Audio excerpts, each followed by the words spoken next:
এক নম্বর প্রশ্ন, বরফ গলনের লিনতাপ কাকে বলে?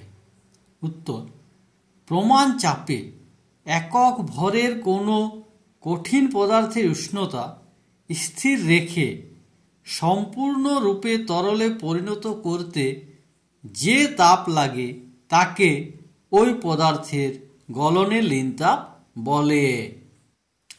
2 নম্বর প্রশ্ন, স্নান করার পর ঠান্ডা বোধ হয় কেন? উত্তর, স্নান করার পর আমাদের গায়ে লেগে থাকা জলের দ্রুত বাষ্পায়ন ঘটে। এই বাষ্পায়নের জন্য প্রয়োজনীয় লিনতাপ আমাদের শরীর থেকে গৃহীত হয়, ফলে আমাদের ঠান্ডা বোধ হয়। 3 নম্বর প্রশ্ন, একটি পাত্রে জল রেখে রোদে রাখলে জল উবে যায় কেন? উত্তর, রোদে রাখলে ওই জল সূর্য থেকে তাপ গ্রহণ করে এবং বাষ্পায়িত হয়, ফলে কিছু সময় পরে আবার দেখা যায় যে জল উবে গেছে। 4 নম্বর প্রশ্ন, থার্মোমিটারের সুবিধা বলতে কি বোঝো? উত্তর, থার্মোমিটারের যে ধর্মের জন্য খুব সামান্য তাপমাত্রার পার্থক্য খুব সূক্ষ্মভাবে মাপা যায় তাকে থার্মোমিটারের সুবিধা বলে।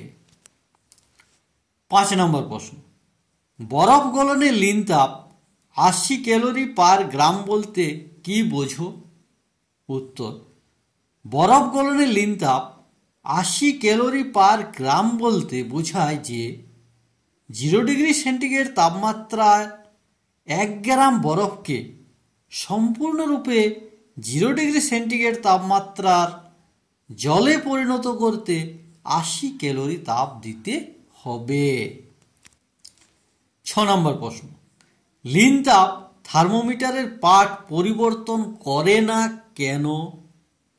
উত্তর, লিনতাপ গ্রহণ বা বর্জনে পদার্থের উষ্ণতার কোনো পরিবর্তন হয় না, তাই লিনতাপ থার্মোমিটারের পাঠের কোনো পরিবর্তন করে না।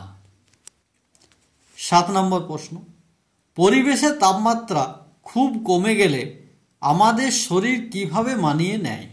উত্তর, যখন খুব ঠান্ডা পড়ে তখন আমরা শীতে কাঁপি।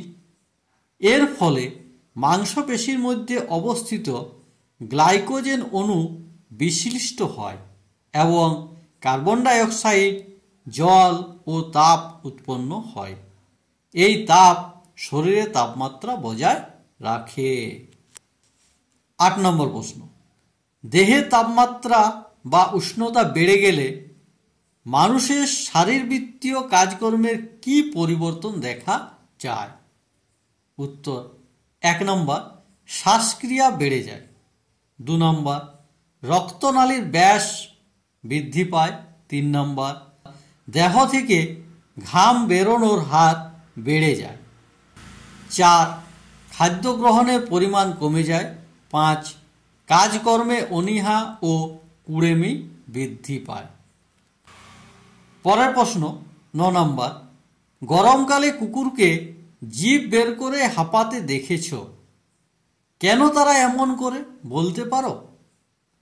উত্তর, কুকুর জিভ বের করে হাঁপালে তার জিভ থেকে জল বাষ্পীভূত হয়।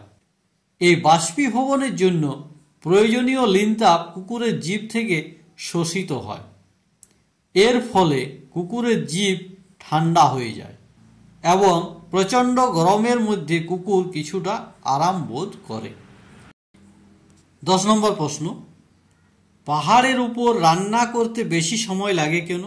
উত্তর, পাহাড়ের উপরে উচ্চতার জন্য বায়ুচাপ কম হয়, তাই পাহাড়ের উপর জলের স্ফুটনাঙ্ক কমে যায়, অর্থাৎ জল 100 ডিগ্রি সেন্টিগ্রেড এর কম উষ্ণতায় ফোটে।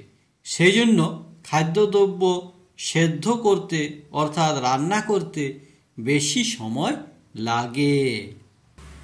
11 নম্বর প্রশ্ন, বেশি জ্বর হলে কপালে জলপট্টি দেওয়া হয় কেন?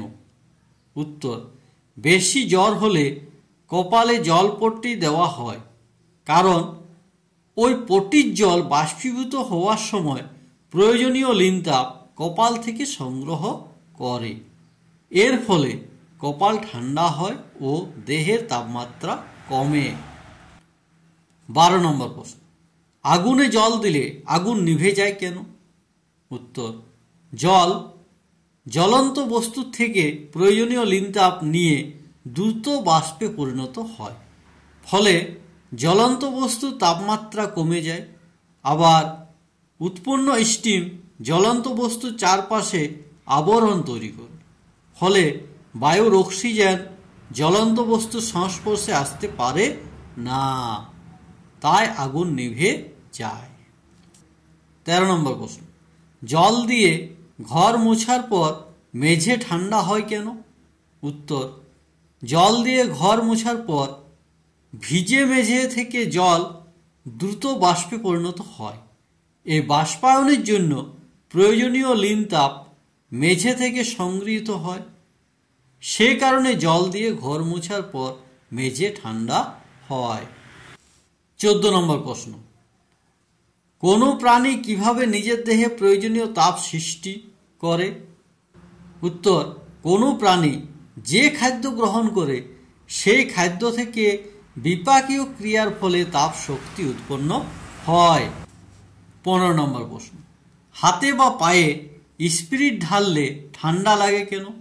উত্তর, স্পিরিট উদ্বায়ী তরল, ফলে খুব দ্রুত বাষ্পে পরিণত হয়।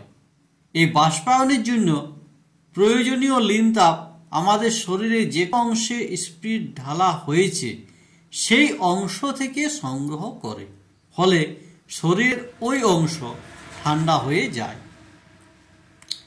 আজ এখান পর্যন্তই। ভিডিওটি ভালো লাগলে চ্যানেলটি লাইক করো, সাবস্ক্রাইব করো এবং বন্ধুদের সাথে শেয়ার করো।